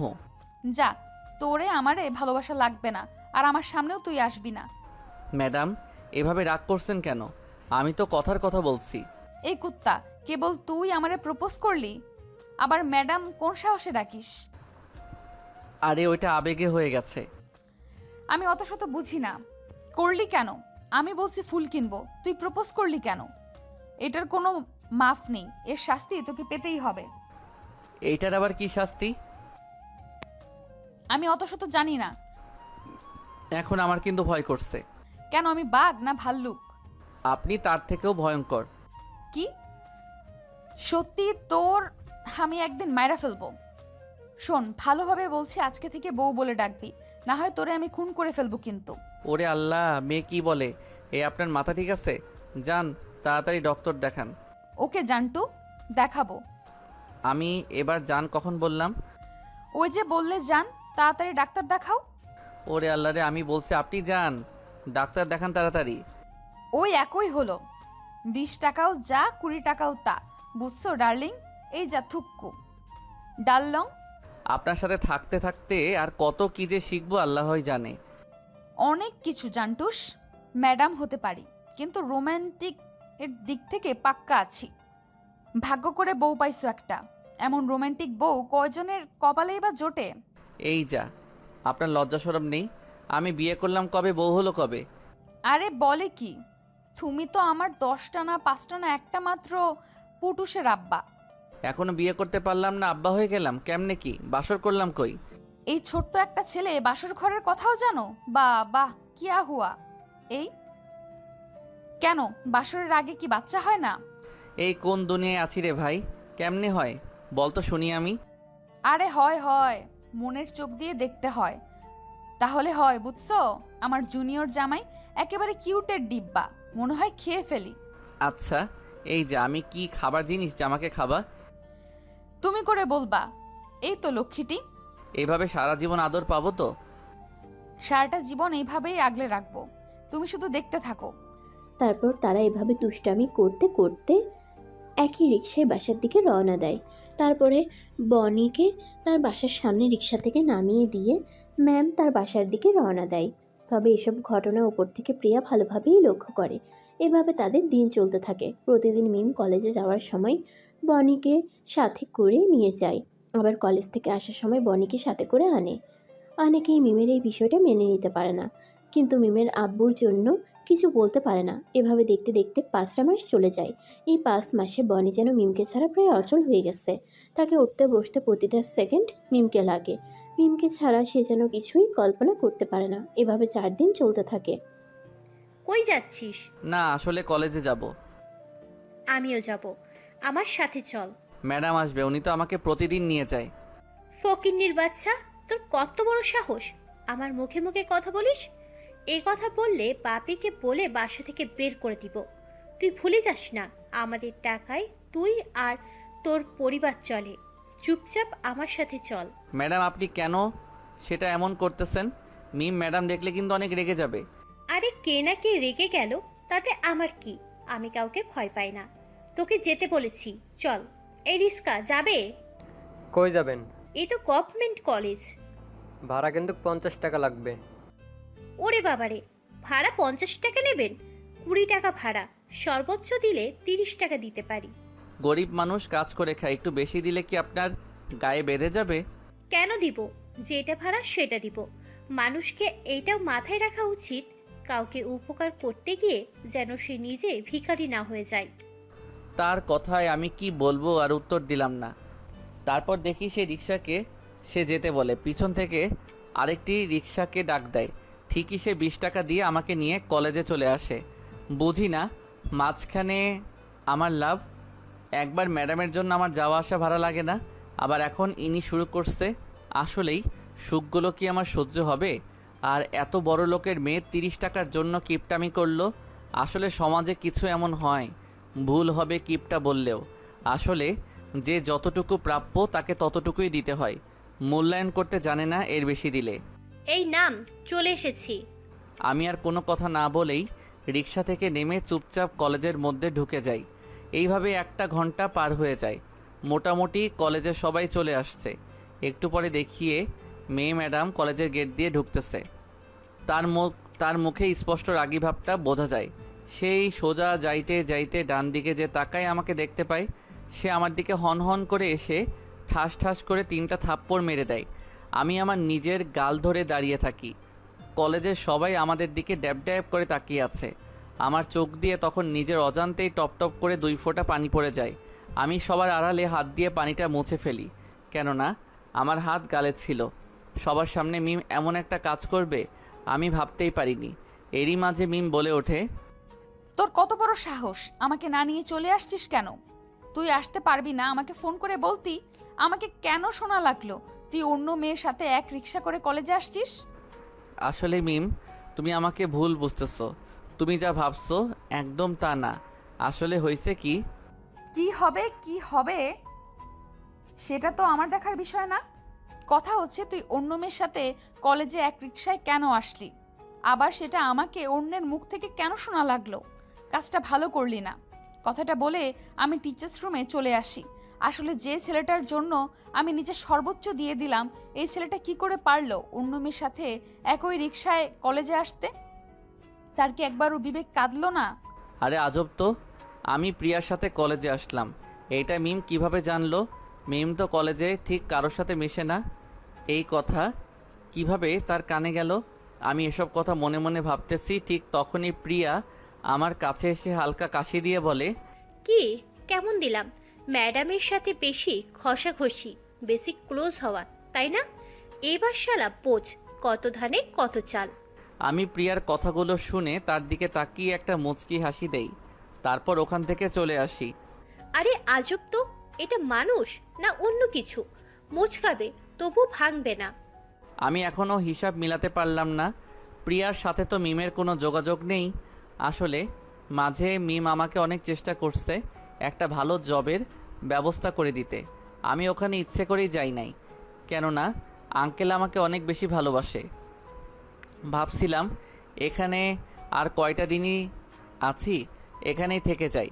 আর মিমের উপর আমি কোনো অভিযোগ দিচ্ছি না, যে কোনো মেয়ে এটা সহ্য করতে পারবে না। সে তার জায়গায় ঠিক আছে। এটা মিমের কান পর্যন্ত কিভাবে পৌঁছালো? এভাবে দেখতে দেখতে আমি ক্লাসে চলে যাই। এরপরই দেখলাম কলেজের সবাই এক জায়গায় উপস্থিত হচ্ছে।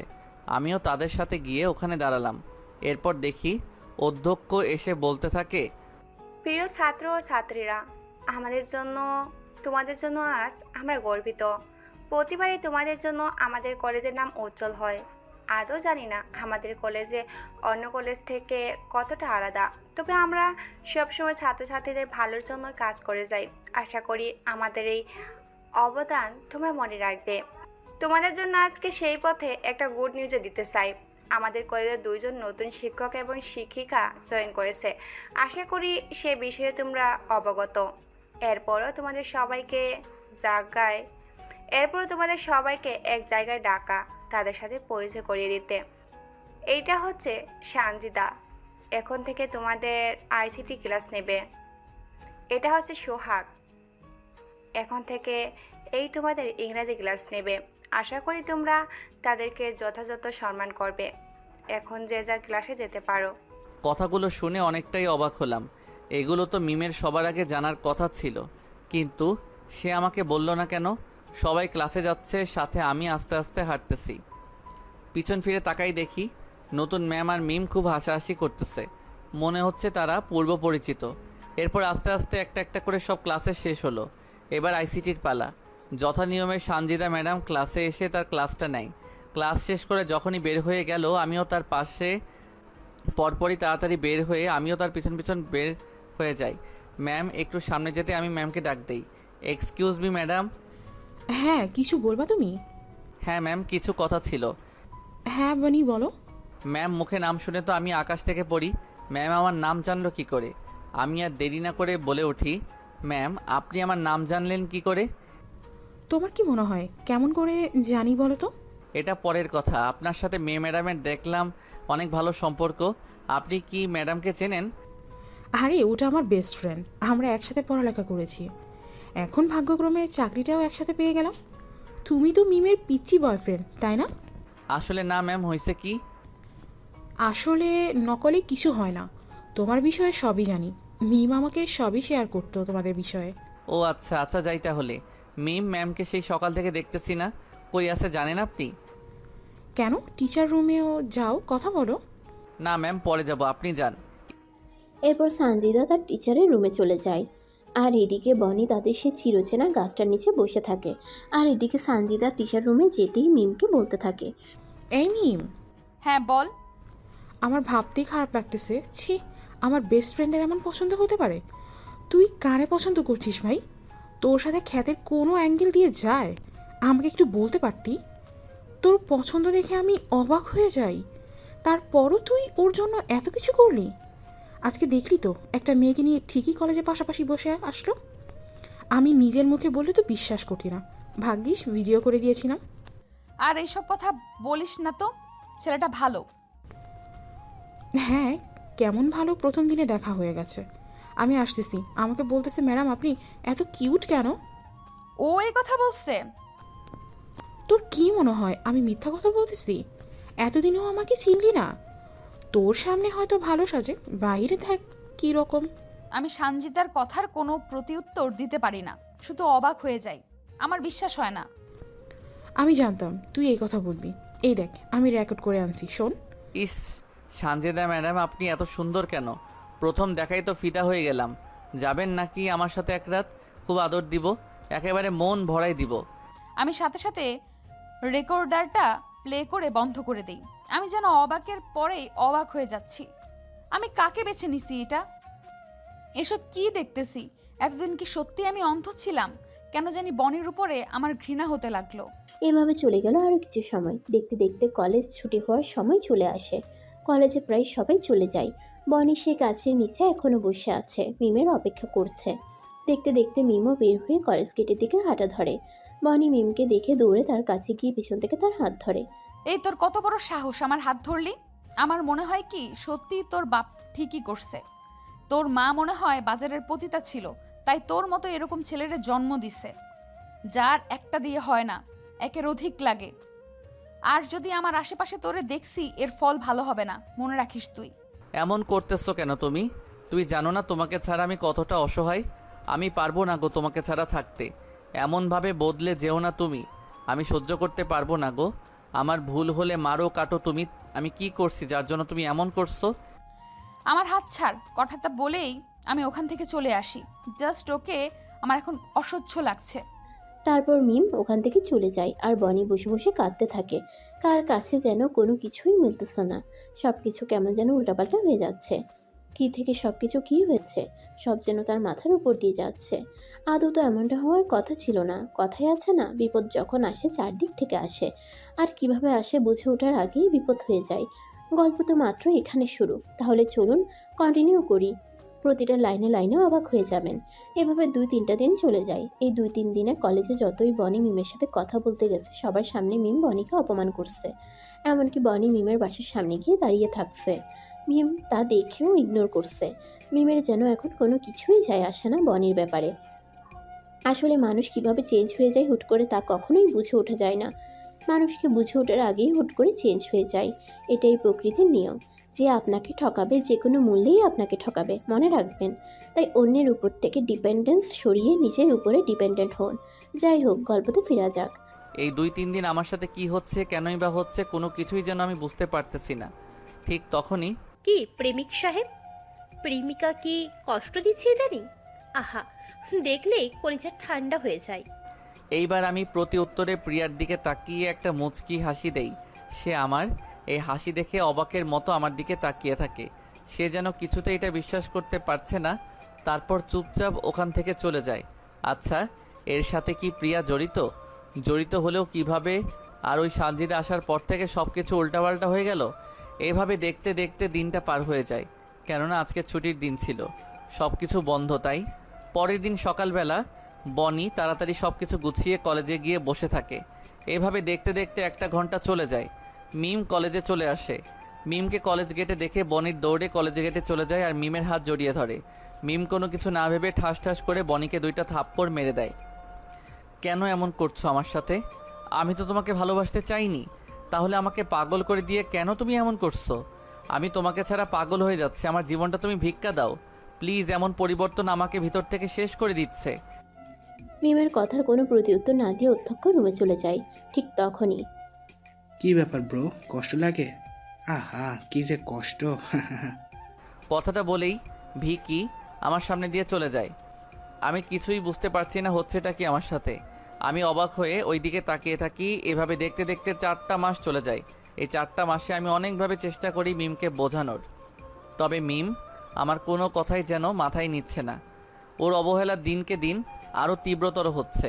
আমিও ছাড়ার পাত্র না, লেগে আছি ওর পিছনে। একদিন কি রে মিম, আর কদিন এভাবে থাকবি?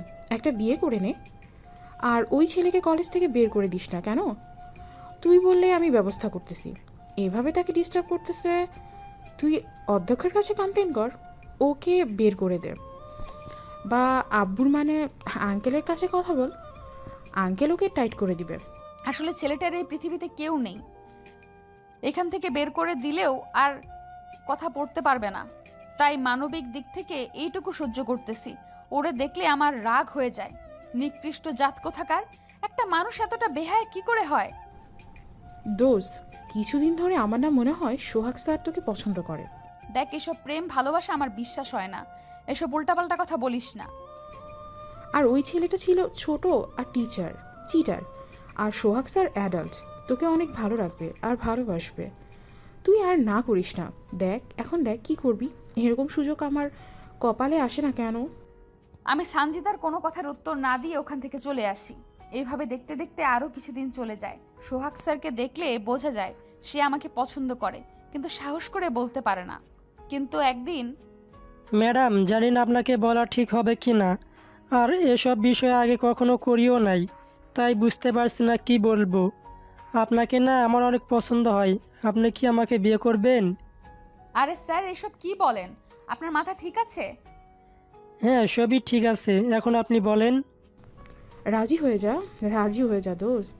আচ্ছা, এর উত্তর আমি কালকে দিচ্ছি, আমাকে একটু ভাবতে হবে। তারপর আমি ওখান থেকে বাসায় চলে আসি। কেন জানি সব স্যার কি আমার মোটামুটি লাগে। তার হাসিটা মাশাল্লাহ অনেক ভালো। কি যে করি। আবার এইদিকে বনির সাথে এগুলো করা কি ঠিক হচ্ছে? কেন, বনি তো আমাকে ঠকালো, তাহলে আমি কেন পারবো না? আমাকে আরও পারতে হবে। ওর সামনে দেখায় দেখায় আরও বেশি কষ্ট দিব। ও পারলে আমাকে পারতে হবে, আমি পারবই। এইভাবেই দিনটা ভাবতে ভাবতে চলে যায়। পরের দিন সকালে কলেজে যেতেই, কি ব্যাপার ম্যাডাম, কি ভাবলেন? হ্যাঁ আমি রাজি। কথাটি শুনেই সানজিদা মিমকে জড়িয়ে ধরে। তারা তিনজনে অনেক খুশি হয়ে যায়। যাক, এতদিনে আমার দোস্ত একটু কাজের কাজ করেছে। এভাবে দেখতে দেখতে আরও 4 মাস চলে যায়। এই 4 মাসে সোহাগ আর মিম একেবারে ঘনিষ্ঠ হয়ে যায়। তারা যেন একে অপরের সাথে সবসময় লেগে থাকে। আর কলেজে আসলে যেন আরও বেশি বেড়ে যায়। আর দূর থেকে বনি শুধু দু চোখে দেখতে থাকে। একদিন, কী রে বনি, তোর ভালোবাসার প্রেমিকে মিস ম্যাডাম যে সোহাগ স্যারের সাথে নষ্টি পোস্টি করছে কেমন লাগে? আহা, ছেলেটা দেবদাস হয়ে গেল, দুঃখজনক। আরে বাদ দেন তো, রাস্তার পোলাপাইন, সামনে গন্ধ বলে। কয়দিন যেন মাটিতে পা পড়ছিল না। কথাই নাই, বেশি পড়া ভালো না, ঝরে পড়ে যাবে। ওদের কথায় আমি আর চুপ থাকতে পারি না। আমি বুঝতে পারি ওরা আমাকে শোনায় সোহাগের কথা বলছে। আমি ওদের দিকে একটু এগিয়ে গিয়ে বলতে থাকি, শেষটা হয় যেখান থেকে শুরুটা হয় সেখান থেকে। সময় আর পরিস্থিতি বলে দিবে কে কতটা ভয়ঙ্কর। কথাটা বলেই ওদের দিকে মুচকি হেসে বনি ওখান থেকে চলে আসে। একটু সামনে এগিয়ে আসতেই বনি আর সাথে থাকা ছেলেগুলো দৌড়ে এসে সবাই মিলে বনিকে মারতে থাকে। মারতে মারতে ভিকি একটা সময়ে দৌড়ে গাছ থেকে একটা ডাল ভেঙে আনে। সেই ডাল দিয়ে বনিকে মারতে থাকে। কলেজের মধ্যে একটা শোরগোল পড়ে যায়। সব স্যার ম্যাডাম দৌড়ে বের হয়ে আসে আর এদিকে মারতে মারতে বনিকে একেবারে আধা মরা করে ফেলে। আমি যেন কিছুই বুঝতে পারছি না, আমার নিঃশ্বাস কেমন আটকে আসছে যেন, আর শব্দ হচ্ছে পেটের উপরে ধূপধাপ। একটা পর্যায়ে কে যেন আমার মুখে লাথি মারে। আমার মুখটা হালকা কেটে যায়, রক্ততে আমার সারা মুখ ভরে যায়। আমার নিঃশ্বাস কেমন বন্ধ হতে থাকে, চোখ কেমন বুঝে যেতে থাকে। এক পর্যায়ে চোখ বন্ধ করার আগ মুহূর্তে দেখি মিম আমার দিকে দৌড়ে আসছে। তারপরে আমার আর কিছু মনে নেই। আর এদিকে যখন বনিকে মাঠে একেবারে মেরেই ফেলবে স্যার ম্যাডামরা সব দৌড়ে আসে আর ওদের মাছ থেকে বনিকে বের করে আনে। বনির এই অবস্থায় দেখে মিমের আত্মা যেন কেঁপে ওঠে। মিমের হাতের উপরে বনির মনে হচ্ছে ডেড বডি ঝুলতেছে। মিমের বুকটা যেন ধূপ করে কেঁপে ওঠে। এই তাড়াতাড়ি অ্যাম্বুলেন্স দেখো, এরে হসপিটালে পাঠাও। এরপরে যথা নিয়মে অ্যাম্বুলেন্স ডাকা হয় আর বনিকে হাসপাতালে পাঠানো হয়। মিম এখন স্তব্ধ হয়ে আছে। সে এমন অবস্থা কখনো কল্পনাও করে নাই। আর করেই বা কী লাভ? এর থেকে বেশি ক্ষতবিক্ষত মিম বনিকে এতদিন করে দিছে। ঠিক তখনই এ কী করছো তুমি? পাগল হলে নাকি? ওঠো। কে না কার জন্য এগুলো কেন করছো? তারপর আমি মিমের হাত ধরে টেনে বাইরে নিয়ে আসি। এভাবে দেখতে দেখতে 2টা দিন চলে যায়। মামা যাবেন? কই যাবেন? কুষ্টিয়া সোনা টাওয়ার হাসপাতাল। এরপর আমি চলে আসি হাসপাতালে। আসলে ওই দিনে বনিকে এমনভাবে দেখে নিজের কাছে খারাপ লাগছিল, তাই আর নিজেকে আটকে রাখতে পারিনি। অনেকে দেখতে হসপিটালে আসি। রিসেপশনে গিয়ে বনির নাম জিজ্ঞেস করলে আসলে রোগীর জ্ঞান ফিরে নাই, 2 দিন ধরে ওটিতে আছে, আর 24 ঘন্টার মধ্যে জ্ঞান না ফিরলে হি ইজ ডেড। তখনই আমি একটু বামে তাকিয়ে দেখি চাচি বসে আছে। চাচি আমাকে চেনে, আমাকে দেখেই আমার দিকে তাকিয়ে কেঁদে দেয়। আমিও তার কাছে যাই। মা, এই 9-10 মাস কই ছিলে তুমি? তোমার কোনো খোঁজ খবর নেই। তোমার চাচাও তোমাকে খুঁজেছে, কিন্তু মা তুমি কেন থাকো, কি করো আমরা তো জানি না। আগে শুধু আমাদের বাসায় আসতে, আমাদের দেখে যেতে, বনিরও অনেক খোঁজ খবর রাখতে, কিন্তু তুমি যেদিন থেকে আসা বন্ধ করে দিলে, খোঁজ খবর নিলে না। বনি কেমন যেন হয়ে গেল, খাওয়া দাওয়া বন্ধ, কেমন যেন একটা হয়ে গেল চঞ্চল ছেলেটা। পরশু শুনি কারা জানি মারছে। এতে মা মারা ছেলেটা কে কেউ এভাবে মারে? আমি তো শুনছিলাম ওর মাকে নাকি রেখে ওর বাবা আরেকটা বিয়ে করছিল। এই না মা, তুমি সব কথা জানো না। এরপর চাচি অর্থাৎ বনির বর্তমান মা মিমকে সমস্ত ঘটনা খুলে বলে। বনির সাথে ছোটবেলা থেকে ঠিক কী হয়েছে, ছেলেটা কিভাবে এত কষ্ট করে এই জায়গায় এসেছে, তার সৎ মা বাবা কিভাবে তাকে কষ্ট দিত। এইসব শুনে মিমের যেন স্তব্ধ হয়ে যায়। তার মধ্যে থেকে একটা কথা বের হচ্ছে না। শুধু সে বনির সাথে এতদিন কী করছে সেটা তার চোখে ভাসতে থাকে। এরই মাঝে দেখতে দেখতে আরও 12 ঘন্টা চলে যায়। আল্লাহ, আমি কত বড় ভুল করছি। একটা এতিম ছেলেকে আমি এইভাবে কষ্ট দিলাম। কোনো দিন আমাকে মাফ করবে না ও। আল্লাহ, মাফ চাওয়ার সুযোগটা দাও। এইভাবে ওরে নিয়ে যেও না। হাসপাতালের এক কোনায় বসে মিম কাটাতে থাকে। কেউ যদি ভিতরে ভেঙে চুরে এইভাবে গুড়িয়ে দিয়ে মুখে সান্ত্বনা দেয়, কষ্টটা কি কখনো কমে যায়? আমাদের সমাজে অনেক কিছু মানুষ আছে যারা ঠিক মিমের মতোই করে। এভাবে দেখতে দেখতে আরও কিছু সময় পর বনির জ্ঞান ফিরে আসে। এভাবে আরও কিছু সময় চলে যায়। আস্তে আস্তে সবাই বনির সাথে দেখা করতে যায়, কিন্তু মিম সাহস করে যেতে পারে না। সে ওখান থেকে বাসায় ফিরে যায়। আচ্ছা, আমি কি করলাম এগুলো? আমি কি আদৌ এগুলো ঠিক করলাম? সব কিছু বাসায় এসে আমি চুপচাপ রুমে বসে এগুলো ভাবতেছি। তখনই বাপি আমার রুমে ঢুকে আমাকে এই অবস্থায় দেখে বলতে থাকে, কি রে মা, এভাবে কি ভাবিস? কই কিছু না তো। আমার উপরে রাগ করিস না মা, আমার উপরে যে অনেক দায়িত্ব। শহরে 10 বছর ধরে ডেট কনফার্ম নামে গ্যাংস্টার রাজত্ব চলে। কে এর পেছনে কে সব করছে, এগুলো খুঁজতে খুঁজতে শেষ হয়ে যাচ্ছি। কিছুতেই এর হদিস পাচ্ছি না। তবে এরা খারাপ লোকেদের সরাসরি মেরে ফেলে, আর মাথাটা ধর থেকে আলাদা করে পাশে রেখে দিয়ে যায়, একটা ভয়ঙ্কর মৃত্যু দেয়। কিছুদিন আগেও এই গ্যাংস্টার বাংলাদেশে ব্যাক করা থেকে 250 কোটি টাকা চুরি করেছে হ্যাকিং করে। এত কিছু করেও সরকার আমরা বের করতে পারছি না কে এই ডেট কনফার্ম গ্যাংস্টার।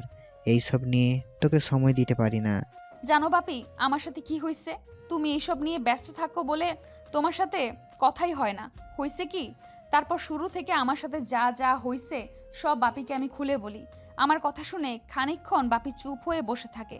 এরপরে বাপি বলতে থাকে, দেখ মা, আমি জানি না তুই কি ভাববি, তবে আমার মনে হচ্ছে তুই ভুল করছিস, অনেক বড় ভুল করছিস।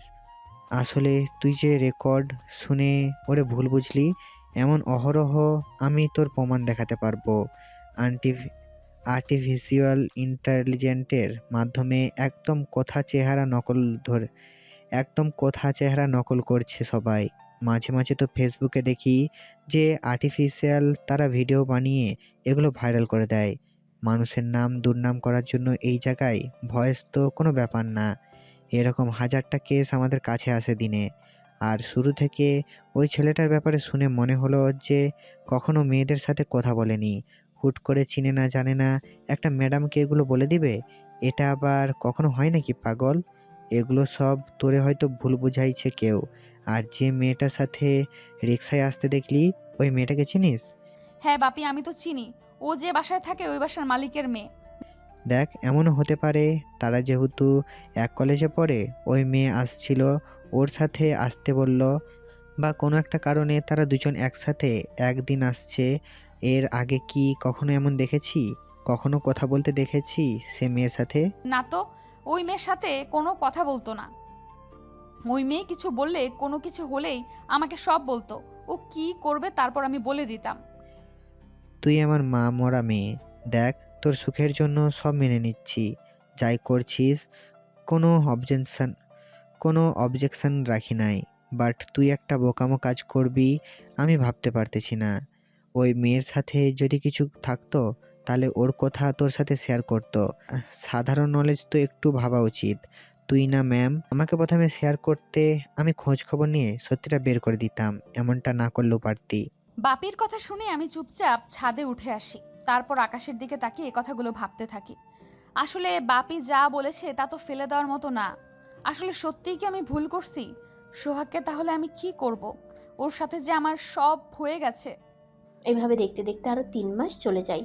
একদিন বনি একটা ফার্মেসিতে ওষুধ নিচ্ছিল। মোটামুটি সে এখন হাঁটতে পারে, কিছুটা সুস্থ। ওষুধ নিয়ে এসে পিছনে ফিরতেই আমি যেন একদম অবাক হয়ে যাই। আমি নিজের চোখে আমি বিশ্বাস করতে পারি না। আমি কি আদৌ সত্যি দেখছি? কেননা আমার চোখের সামনে আমারই ভালোবাসা। আমি কলেজের স্যারের সাথে আবাসিক হোটেল থেকে বের হচ্ছি, তাও আবার রাত 10টা। আমি চুপচাপ এক দৃষ্টিতে তাদের দিকে তাকিয়ে থাকি। ওরা রাস্তার ওই পাশে, রাস্তার এই পাশে। এরই মাঝে একটা গাড়ি এসে হুট করে ফোন দিয়ে আমার দিকে গাড়ির মুখ ঘোরালে সমস্ত আলো আমার মুখে পড়ে। ওই দিকে খেয়াল করে দেখি মিম আমাকে এখানে এক্সপেক্ট করে নাই।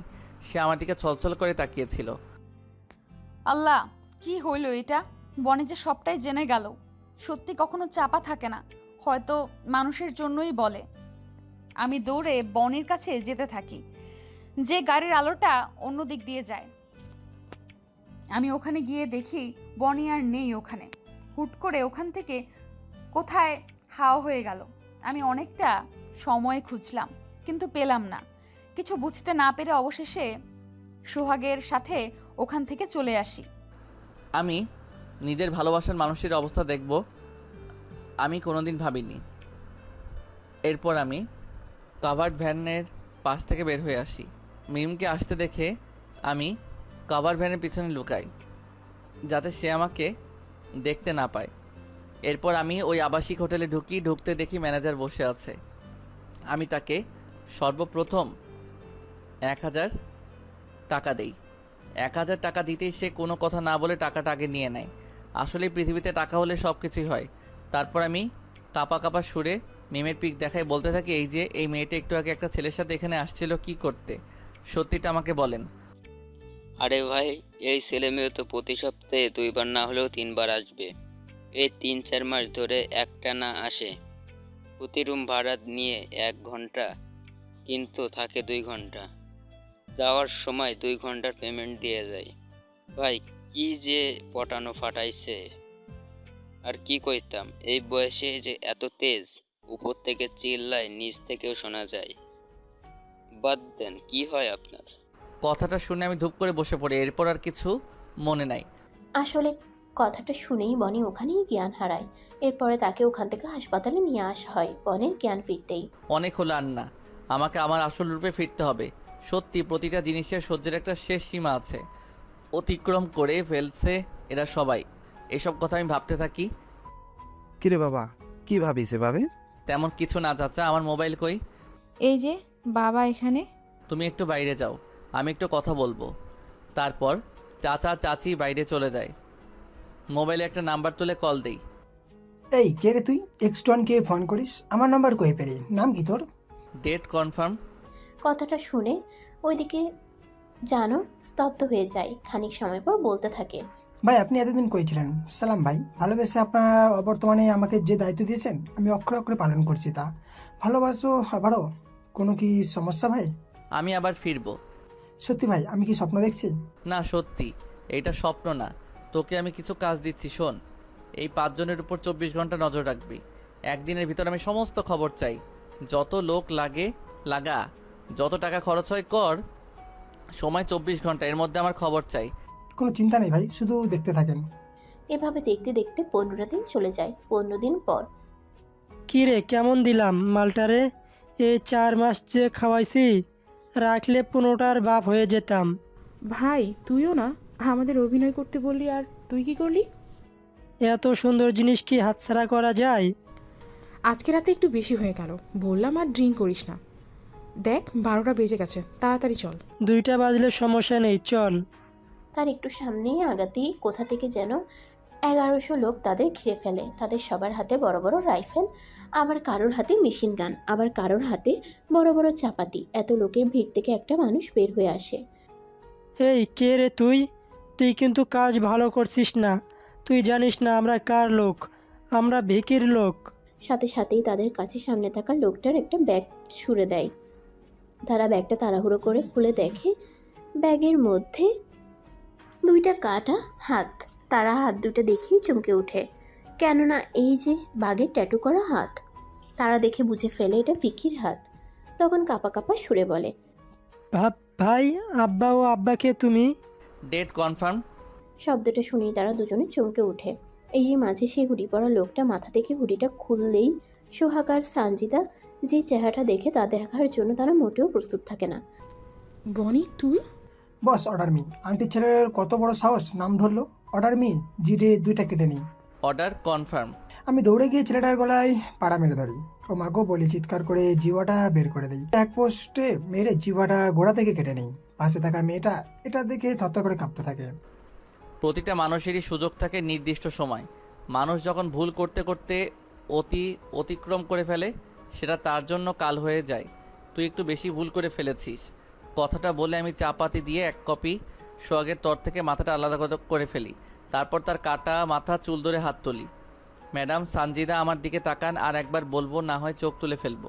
কথাটা বলতেই ম্যাডাম আমার দিকে তাকায়। আমার হাতে কি? সোহাগ স্যারের মাথা। আপনার ডান দিকে কি?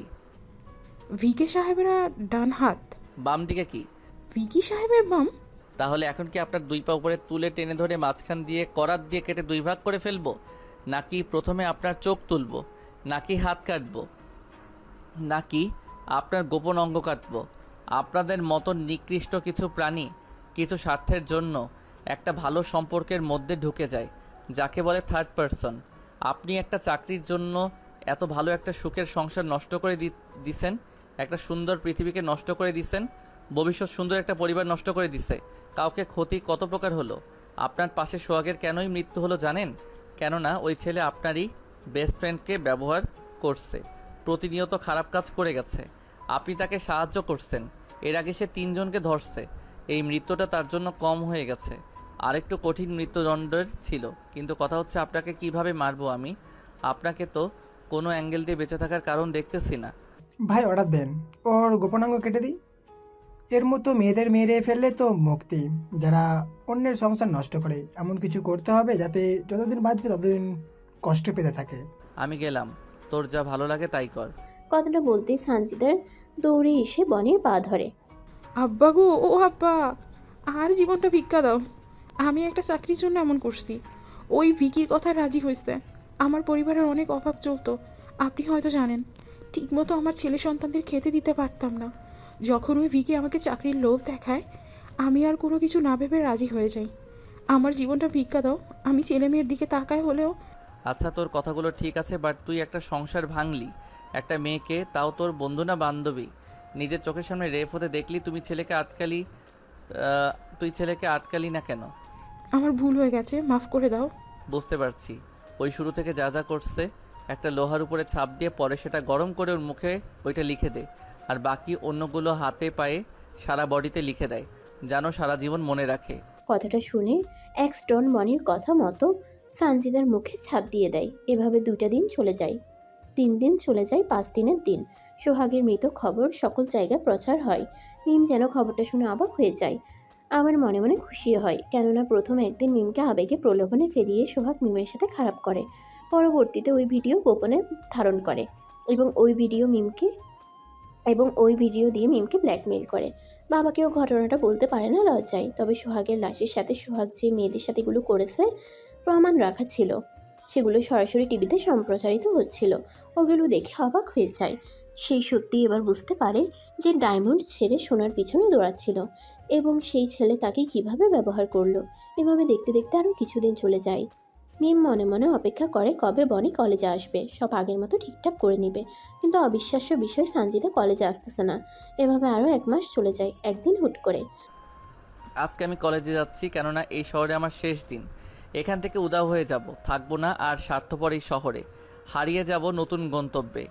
আপনাদের কেউ আমার বিষয়ে অনেক অজানা কথা জানানো হয় নাই, জানাবো। সাথে থাকবেন কোনো একদিন। কলেজে যাচ্ছি আজকে টিসি আনতে এবং যত কাগজপত্র আছে ডকুমেন্টগুলো আনতে। কলেজে ঢুকতেই আমাকে ভিকি দেখে থরথর করে কাঁপতে থাকে। বাকি সবাই এই ঘটনা বেশ ভালোভাবে খেয়াল করে। সবাই জানে ভিকির হাত 2টা অ্যাক্সিডেন্টে কাটছে, কেননা ভিকি নিজে এই কথা সবাইকে বলছে। সতীটা বললে যে ভিকির গলা থাকবে না। সে যাই হোক, সোজা আমি টিচার রুমে চলে যাই। আমি স্যারের রুমে গিয়ে আমার সকল ডকুমেন্ট চেক করে নিতে থাকি। এদিকে সানজিদা এখন বোরকা পরে আসে কলেজে। এমন উশৃঙ্খল চলাফেরা মেয়ের বোরকা পরে আসা সবাই অবাক হয় প্রথমে। আমি ওয়াশরুমে গিয়ে বরকা খুলে যে মুখটা ধুচ্ছিলাম, তখনই পিছন থেকে মিম আমাকে অবস্থায় দেখে ফেলে। আমার মুখের এই অবস্থা দেখে বমি করে দেয়। তারপরে লেখাগুলো পড়ে মিম আমার দিকে বড় বড় করে তাকিয়ে থাকে। জানতে চায় মিম আমার কাছে সমস্ত ঘটনা। দেন মিন আমি কথা বলে আমার জীবন থাকবে না হয়তো। আমি তোর পায়ে পড়ি বোন, তুই আমাকে সমস্ত ঘটনা বল না প্লিজ। আমাকে ওয়াদা করো কাউকে বলবি না। ওয়াদা। তুই যাকে বনি নামে চিনিস, তার আসল পরিচয় জানিস তুই? সে কোনো গরিব না। তার হাতে এত পাওয়ার, সে চাইলে পুরো 5 মিনিটে দেশটা লণ্ডভণ্ড করে দিতে পারবে। আসলে সে কোনো দারোয়ান না, সে কোটি টাকার মালিক। কখনো ডেট কনফার্ম গ্যাংস্টারের নাম শুনেছিস? এই বনি হলো সেই ডেট কনফার্ম গ্যাংস্টারের লিডার। সোহাগকে যে মারছে। আমি সোহাগ একসাথে 12টার সময় বার থেকে মদ খেয়ে বাড়িতে যাচ্ছিলাম। আমারই চোখের সামনে বনিকে মারছে। পরে জানতে পারলাম বনি তোর সাথে এতটা খারাপ কাজ করেছে ব্ল্যাকমেল করে। এর আগেও 4-5টা মেয়ের সাথে এমন করেছে, তাদের কাছ থেকে টাকা খেত। আবার দেশে নাকি মাদক সাপ্লাই করতো। এতে অন্যায়ের জন্য মাফ করেনি। আমার এই মুখের ছাপ এগুলো দিয়েছে ও বিক্রি করে। আসলে আমি নিজের জীবন ভিক্ষার কথা বলে এই কলেজে চাকরিতে আসি। ওই আমার সোহাগের এখানে চাকরির ব্যবস্থা করে দেয়। তারপরে আমার মাধ্যমে বনির ব্যাপারে তোর কাছে ভুলভাল বোঝাতে থাকে। ওই দিন যে রেকর্ডটা ছিল, ওইটা আর্টিফিশিয়াল ইন্টেলিজেন্সের মাধ্যমে করা। আর কলেজের ইচ্ছা করে আসার ঘটনা, ওর বাড়িওয়ালা মেয়েকে টাকা খাইয়ে করায় ভিকি, আর সোহাগকে সময় মতো এন্ট্রি করে তোর সাথে মিলিয়ে দেওয়া। সম্পূর্ণ প্ল্যান ভিকির ছিল।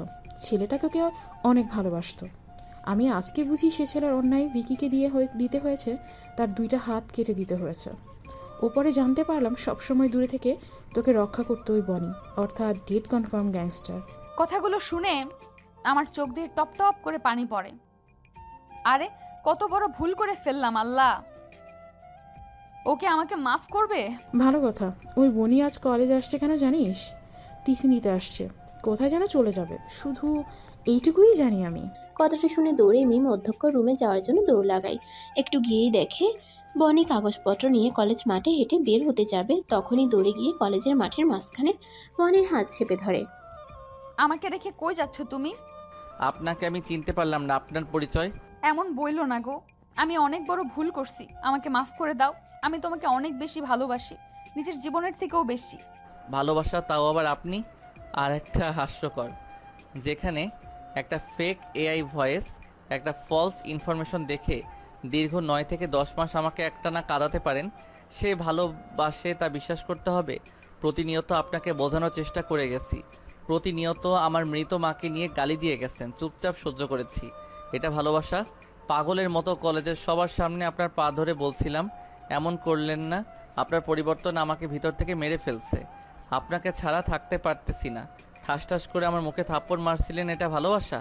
আমার চোখের সামনে অন্য একটা ছেলের হাত ধরে আবাসিক হোটেলে সপ্তাহে 2 থেকে 3 বার যেতেন, এটা ভালোবাসা? দীর্ঘ 2-3 মাস একটা না আপনারা বলতে লজ্জা করে, এটা ভালোবাসা? কি মনে করেন আপনি নিজেকে যখন বলবেন তাই হবে? আপনি তো জানতেন আমার কেউ ছিল না, তাহলে এভাবে কাঁদানোর কারণ কি? এটাই ভালোবাসা? আমার মাকে পতিতা বলে সম্বোধন করা কি ভালোবাসা? তাহলে আমি মনে করি ভালোবাসার আমার কোনো প্রয়োজন নেই। পৃথিবী একদিকে চলে যাবে, আমি মরে যাব, আমার নিঃশ্বাস আটকে যাবে। তাই বনি আপনাকে কোনো দিন মাফ করবে না। আল্লাহ হাফেজ।